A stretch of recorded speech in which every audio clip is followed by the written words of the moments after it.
Welcome back to the Mob Mentality Show. My name is Austin Chadwick and co-host is Chris Lucian. And today we're very excited to have Allan and Nicolas with us and got a great topic lined up in regards to retrospectives and experiences they've had, and specifically with retrospective cards and these dialogue sheets. So I'm looking forward to digging into this. But before we do, we'll ask each of them to introduce themselves. So Allan, can you tell us a little bit about yourself? Hi, so most people consider me an Agile coach, and I really don't like that term. I'm just happy to be called an Agile consultant, or I usually use the term Agile guide, because I don't just do talking you through your problems. I'm prepared to give advice. And I used to be a programmer myself once upon a time as a hardcore C++ person. And, you know, I got to a point where the code held no mysteries. So I started moving on, and these days I consult, I advise, I coach, and in my mind's eye, I'm trying to help my younger self, the programmer who was always struggling and couldn't work out what was going on and why we're trying to do these crazy things. So hopefully I help, but sometimes that means getting close to the management classes. Nice. How about you, Nicolas? Yeah, so thanks for having me again on the show. So I'm French, based in Paris. I'm an Agile coach. At the moment, I'm mostly a Scrum Master, actually, because I think it's more operational role. And yes, I've done many years of coaching, and now I'm more close to the teams and more in the Scrum Master role. And so I've done anything in Agile, Kanban, Scrum, even Agile at scale, like we call it, DevOps. So yes, I think I've seen all the different flavors of Agile. Nice, right on. Well, I guess we can jump right in. Anybody want to start off sharing some experiences with retrospectives and maybe your cards? Well, the cards are kind of a secondary thing. Okay. What came first was a thing called dialogue sheets, and I'll switch off the virtual screen for a moment. I'll show everyone. So it's a big piece of paper, and now let me unroll it. Right, A1 in size or US poster size, and I discovered this technique about 10 years ago at a business school here in London. And I thought, you know, we could use them for retros. So I designed these, and you plonk them on the table. The team sit around them, and it's pre-printed with instructions and prompts. And so you don't need a facilitator. The team just do it, which is a wonderful self-organizing exercise.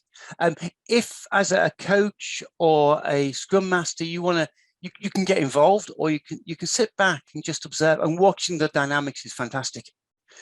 So I produce these things, and I just they're on my website. You can download the PDFs and print them yourselves. My website's allankelly.net. If you try dialoguesheets.com, you get to the same page. And so I've got a whole bunch of experiences there we can talk about. And then about, I don't know, was it a year or two before the world turned upside down? Nicolas came to me and he said, you know what, I like your dialogue sheets. But I was thinking, could we do the same thing as a deck of cards?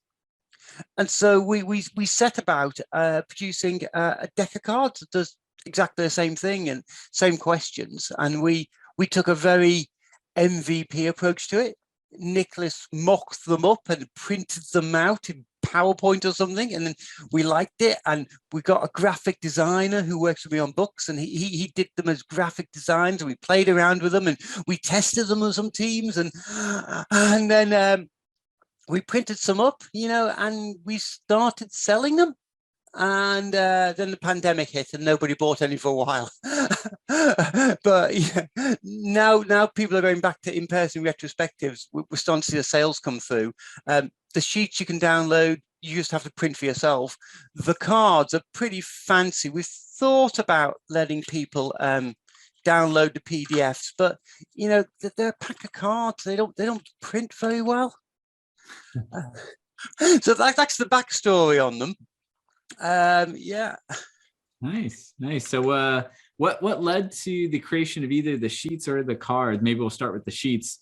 Was it something you were observing in regular retrospectives, and then this added a boost to it, or what was kind of the genesis? Yeah, it was really you see an opportunity.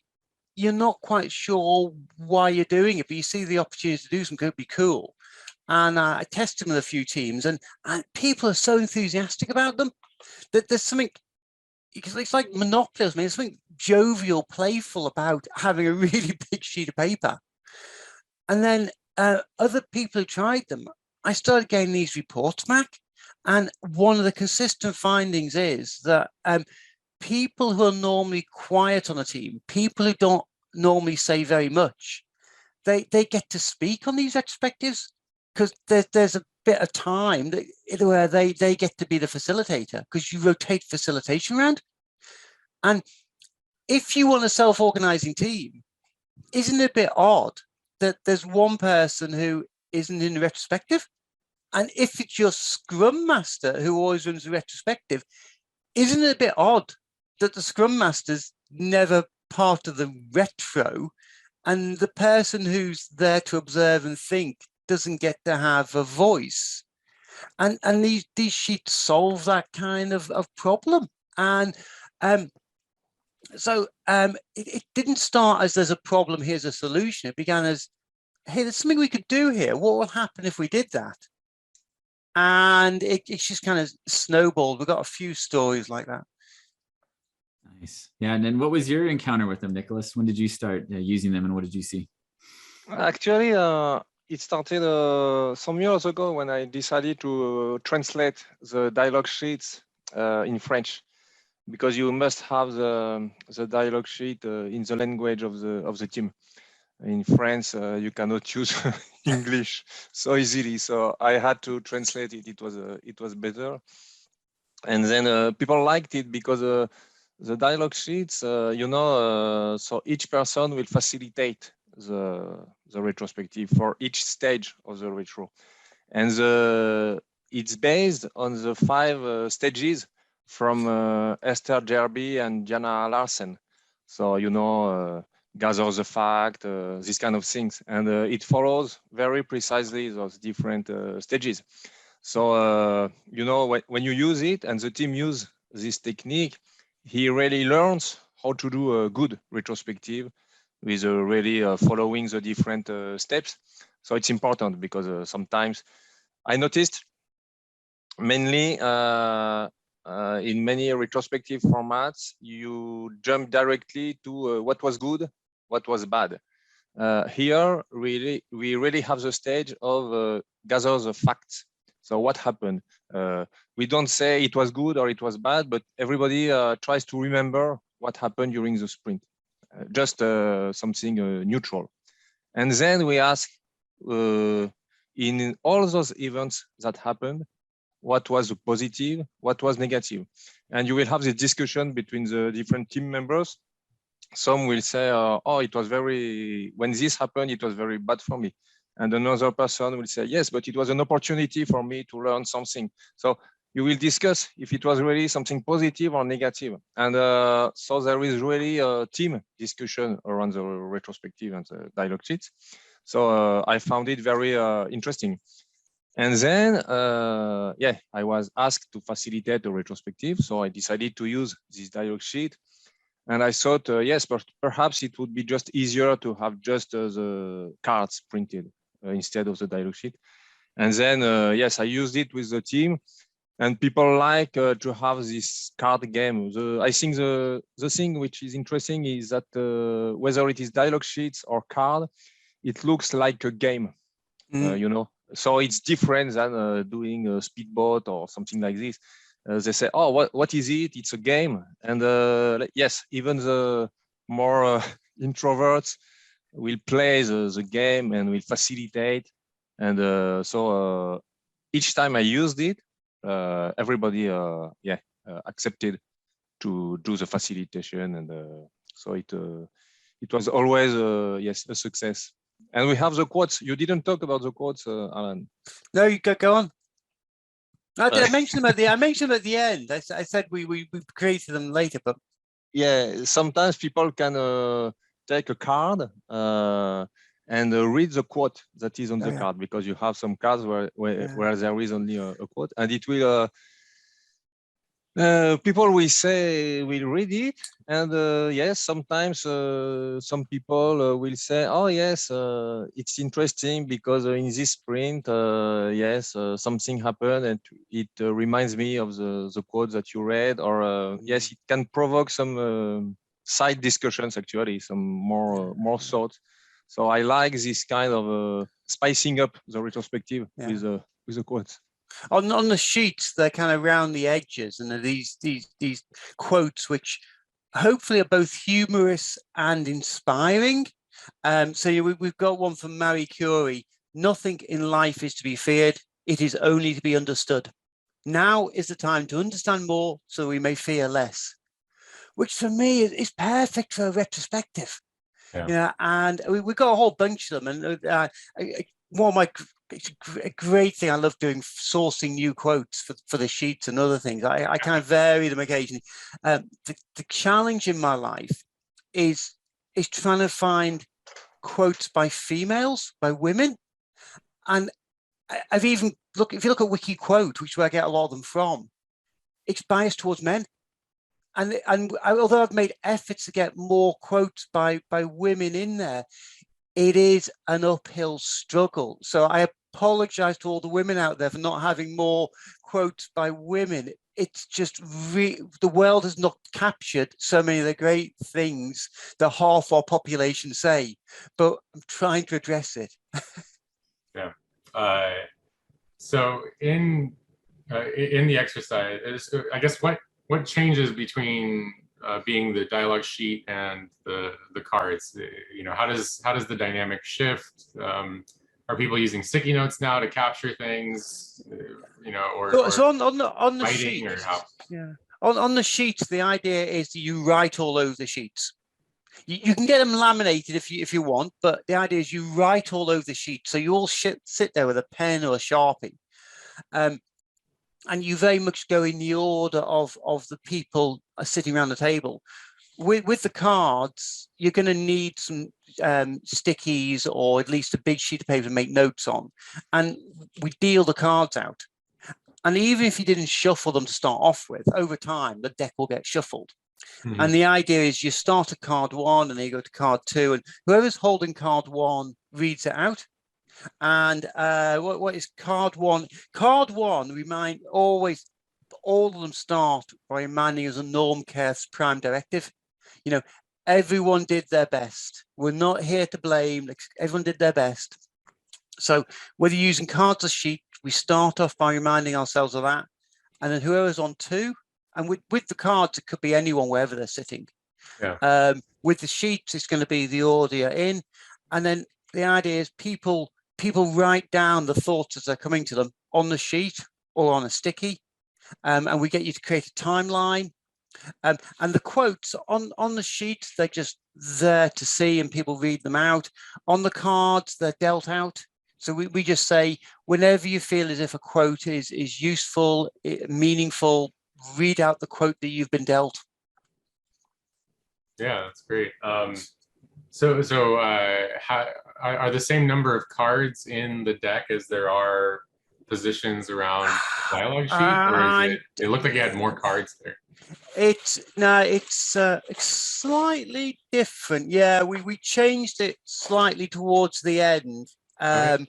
So we're a bit more. I can't exactly see now which ones we dropped out. We changed a couple of them, but there's 10 steps in the cards, and there's we added return on time invested, these kind of things at the end of the retrospective. Oh, and, some details. It's always when you work alone and when you work 2 people on the same idea, you have more more ideas. So yes, some things appeared. We said we should add this and this.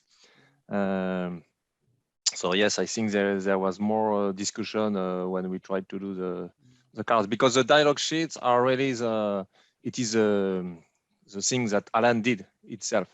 And the cards, we did it, yes, kind of together, and with a designer. And so there was a lot of discussion before we we just put the MVP live, I would say. Yeah. The funny thing is, there are teams that have done both on occasions, and even when they've done like the cards one week and the sheets a week or two later, they don't notice they're the same question, or they're very nearly the same questions. So it's interesting. I thought originally, these are just the same technique in different formats, but now I realize to most people they're different formats. That's good. What was the? Oh, sorry. Go ahead. No, I would just say that with the cards, you really can facilitate the way you want, with sticky notes or with a board or by drawing. Or so each facilitator will decide how will I facilitate my own part. So it's interesting to see during the same retrospective, you will have I don't know 8 facilitators, so 8 different ways of facilitating. So it's kind of funny.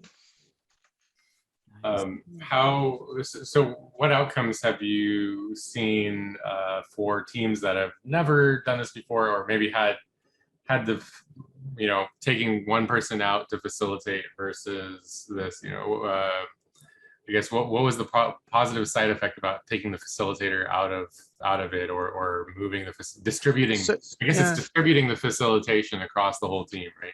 Yeah. So you've changed the power relationship. Whoever is however great a retrospective facilitator, scrum master, agile coach they are, the person who is running it still has an element of power. And when you're doing it this way, the power is dispersed. So most notable with the sheets is I've noticed project manager types often sit in position 1. I think they assume if they've got question 1, they've got some kind of power. And actually question 1's a setup question. It does nothing. So then the power is handed over to the team. And the questions do slightly overlap. And people sometimes complain about that. But it also means if somebody feels as if they've not been able to raise a point or discuss something, they get to bring it up again. So there's a great deal of fairness going on there. So people feel happier with it. You've removed the power relationship. So it really promotes self-organization and everyone's involved here. The comment that comes up again and again, as I think I mentioned, is people say, the quiet people speak. Now, whether that is because we give them a specific place where they have to facilitate a question, or whether that is because we've changed the dynamics and they are able to make their voices heard, I honestly don't know. But there's just this, you've changed the dynamics. That's what you see. And for my part, as a Scrum Master, I'm not able to facilitate and participate in the retrospective in the same time. I cannot. When I facilitate an event, I cannot participate. It's too much things to do.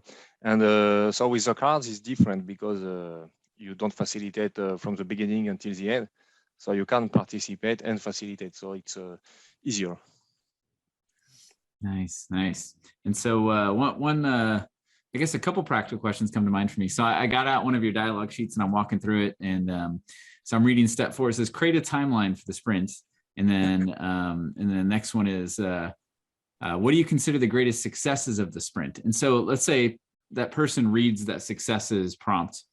Is what happens after that is the team just has a discussion, or do people start writing on the timeline, or both? Is it just open-ended? Yeah. Different teams do different things. Okay. So some teams, everyone, you will get to the end and there's not a spare bit of, it's not a square inch on that paper that's not covered, and and everyone is going on. Mm-hmm. Other teams, they'll be much more structured about it. And the person who's reading the question will really want to get them all in, and they'll be conscientiously making the notes. Mm-hmm. The idea is, whatever happens is the right thing. As an external watching it, that can be very informative. Gotcha. And what was funny with dialogue sheets is that at the end of the retrospective, so you had everything written on the dialogue sheet, the actions and all this, and you could put it on the wall of the open space, the team space, put it on the wall and have it during all the sprint, what was decided and discussed during the retrospective. Now that everybody is more or less remote, it's different, but it was one positive thing of the regarding the dialogue sheets. I think in future, as we move back to a more hybrid form of working, I hope that people, when they are together, they'll take an opportunity to try these different techniques. I quite get it, you know, remote is the thing, and a lot of us will be spending the rest of our lives remote, you know, but there's value in being together. And when you're together, do the things that you can't do remote. But there's a story about stuff going on the wall. It reminds me of one of my favorite stories. And I think it was, of all places, Colorado DMV. You do not think of the DMV as forward looking, but I think it was people from there got in contact with me that don't ask me why Colorado DMV have an Agile team, that they do. And they'd taken to putting the sheets on the wall, a blank sheet on the wall at the start of a sprint. And during the sprint, people would note down the things they wanted to talk about in the sprint, the points. Yeah. And I thought, that's just a brilliant idea. That's what I do all the time. I have a pile of stickies that I keep as events happen. And you cannot have it in Jira, because I tried this. People would put their improvement ideas in Jira, but it gets lost in Jira actually. So it's not the same thing. Yeah, I mean, I don't necessarily see what couldn't be done remote. Have you considered making a remote version? Yeah, we have. It was a nightmare. Okay. So look, both of us are programmers. Yes. Both of us know we could do this. Yes. Both of us also know that once you start programming something, it takes far longer than you ever think it possibly could. And we've terrified ourselves into not doing it. So if anyone would like to collaborate on creating an online version, we've tried to interest a couple of the online tool vendors in doing this and working with us, but nobody's listened to the bait yet.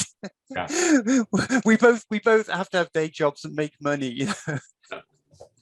Well, I'm somewhat tempted not to write a whole app or anything, but I always like mixing it up with the retrospectives we do. And I really like the distinguishing feature you talked about is it kind of facilitates itself, so to speak. It's almost like pulling out a tabletop game and just letting people play, right? And we've kind of done that. The current team I'm on just has a rotation. So every week it's a different person's rotation to do the retro, but this kind of like turns that up even more, right? Like every part of the retro, it's a different person. And so I think it'll be fun to try out. And so I think I'm going to try to convert this to remote just by like screenshotting parts of it and putting on a digital whiteboard and just having the team. We tried this, but that's so. But at the beginning, I was thinking perhaps because actually with this card deck you have only one format of retrospective, but as the facilitators will not be the same, it's not actually the same retrospective that you will do each time. But I was thinking we could even add a starfish retrospective, Matzat-Glad, and this kind of thing. We didn't do it, but perhaps we could extend the game with other cards. It's other quotes and things like this. But at the moment, there is this type of retrospective, really based on what Diana Larsen and Esther Derby write in their books. But you could think about many variations in the format of the retro, actually. And actually, there are some tools out there for like creating your own retro based on selecting different items. What may be interesting is rather than having every step be one card, have all of the 5 steps be on each card, but all randomized. And so then you Yeah. pass out the cards, and then you say, okay, person 1 reads number 1 on their card, person 2 reads number 2 on their card, and so on and so forth. So there's some games like that too. So that's an option. Yeah, so that's a good cool. idea. You've talked to a lot of people that have done these, and kind of it's been spreading as a practice. I really like the distribution of responsibility. I'll tell you, you said the word distribution there, so let me pick you up on that. There's one brilliant story I had from, I think it was Siemens Healthcare. Yeah. And I got a message from their Scrum Master, and she'd run it, and her team was distributed. There was a bunch of them in, was it Pennsylvania, at one location, and the other half of the team are in like Bangalore. Yeah. And so she'd sent a sheet to Bangalore and had them printed up, and she'd given it to the team in Pennsylvania, and she'd observed, and the team in Pennsylvania did it, and they got their conclusions. And the same day, but different time, the team in Bangalore did theirs, and they got their conclusions. And then she gathered them in. And it was really powerful for her to see, you know, the issues that the Bangalore team were flagging up were different to the issues the Pennsylvania team were flagging up. They both moved through the same process. And that I thought was a brilliant distributed example where, you know, because they're using the same template, and because the team are organizing themselves, there's no facilitator changing the parameters, and they go through it. And nominally, they've done the same sprint, but they get to different conclusions. Yeah. Nice. Oh, cool story. So I'm imagining myself doing this retro, and they'll know that I'm the one who inflicted this experiment on the team, right? So they'll probably put the facilitator hat on my head, whether I asked for them or not. So like, for example, like when you come to, I'm looking at step 10, where you've done all the steps to kind of gather data and what's went well and what hasn't gone well. This is just one particular dialogue sheet, but it says, from the lists that you've created and the other steps, pick 3 things that you will do, not do. So how do you, so, you know, the person reads step 10, and then do you just let it sit for their decision making? Like, let them figure out how to decide, because they'll probably be like, Austin, what do we do here in step 10? How do we decide? You know, and it's be like, you guys decide? Is that what you say? Or? I have not seen a team fail at it. You know, if you've got a team that's done retros anyway, they probably know about dot voting and things. They know a few techniques. If not, they just debate between themselves, and somehow 3 things come out of it. Okay. Yeah, actually, when you come to a team in any organization, agile or not, they will have used a post-it.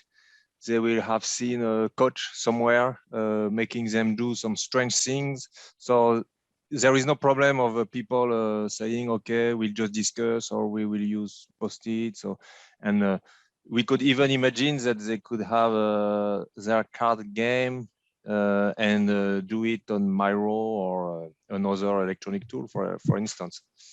Why not? Nice. I like that. Yeah. I have another version of Sheets which I use in a different context. So I do out and out agile training for my sins, and you know, at the start of the final section on the second day, I say to the teams, right, here's a dialogue sheet. I say a little bit about retrospectives, and I say, look, I want you to go and do this now. But what you're going to be talking about is from the day and a half you've had of me, and I was talking about Agile and you experiencing it, do this sheet, and I want you to tell me what it is you want to do tomorrow. And it follows a similar type of format. They discuss what they've learned on the course, what they've learned elsewhere, what they like, what they don't like. And then at the end, they have to boil it down to 3 things, 3 practices, which they want to adopt immediately. And usually the teams are coming, you know, they're trying to extend the 3 list. They're putting a 4 or 5 on there. And quite often, again, I've broken them into separate groups. I might group them by teams or something. And it's great where you see that the individual teams are coming to the same conclusions. And I feel as if, you know, when I'm doing training, like I spend a day and a half setting out the stall, saying, you could work this way. This is why it's good, blah, blah, blah. Final section. over to you. I've shown you what's on offer. What do you want to buy from me? And I'm really putting the power onto them. They're getting to decide. And that is so amazing. Yeah, but I would say that in my experience, the most difficult part is not the retrospective in itself, is making sure that what you decided, you will do it in the next sprint or and sometimes we come back and we say, oh, we didn't do the actions for the previous sprint, and it comes back all the time. So the most difficult is what you will do with what you decided, and it's something that you really have to learn how to implement the actions from the retrospective. Yeah. I've heard of some teams that they put the sheets on the wall after the retro, and people will go to them and point and say, look, we decided to do this. I'm following our retro item. So it's no silver bullet, but it's one more tool you've got there. Yeah, I used to do a similar thing when we mobbed in person. The decided retro action, I would stick it on the monitor somewhere really kind of annoying, like in between the two monitors for the mob station we were using. And yeah. And sometimes, yes, you end the retrospective with, okay, the action is, we'll talk about it in the next sprint and we'll have a meeting about it. So we have to avoid that also. Yeah. It doesn't matter how much I say to people, can be really specific about actions. People still write, communicate better. Yeah. Chris, I'll have to be honest, we've seen one where it was like, let's tell the problem to Chris and see what he says. That was one. Please don't. Is that called learned dependency? Yeah, a little bit. I really, again, kind of the randomizing, everyone facilitates sort of thing, I think is really interesting. And, it could kind of extrapolate to other models, for example, just kind of, randomization of responsibility in general. So, Yeah. So I've experimented with some other sheets. I have one which is I call it a planning sheet, and it basically leads people through an XP style planning meeting. I say, put the store, and you get your potential backlog here, and you take them one at a time, and you break them down, and you talk about them. When you're happy, you put them on that pile, and then you go back and you take another one. And I experimented with that, and I experimented with a product owner one for understanding the customer. I've not had so much success with either of them, but I think one of those questions, should I be pushing them more? Should I be trying to get more people interested in them? Which comes first? Or now I've MVP'd them, people not interested? But you're right. I think, there's a whole bunch of things we could do with them. Do it yourself, XP. You have everything to learn how to do it with the sheets, for instance. Yeah. And it fits right into, the whole training from the back of the room idea. Yeah, I after years of not reading that book, I finally got around to reading it the other day, and I hang on, there's an awful lot here which I'm already doing. I can turn the dials up a bit, but I've already got a whole, and I've got some exercises not in the book. So I think, like in a mob specifically, just small mob programming in general, I think there is a tendency for a mob to facilitate its own retro. And I think very often especially for a single mob facilitating its own retro, people are often facilitating and participating in the retro at the same time. And so, that's a great solution to the problem. Yeah. Look, I guess with a mob, you're also changing the power dynamics, aren't you? Yeah. Absolutely. Yeah. And that's what I like about this too. And we are getting a bit close to time, but one question I want to throw in there before we run out was, you talked about training from the back of the room. So you set down the dialogue sheet of the cards and then you sit back and watch. Do you have a favorite story, good, bad, and ugly of watching the team go through this that comes to mind? I think the one I mentioned before about Yeah. people with a project management title seem to gravitate towards sitting themselves at question 1. They might get, if they're lucky, they'll get questions 1, 2, and 3. But most of the power is in there, and you see them go trip up, hoist by their own petard. Yes. Yes. Fascinating. Yeah. All right. Well, so I think this might be a good time to close. So to all of our, is there anything else that you want to plug or share before we ended the episode?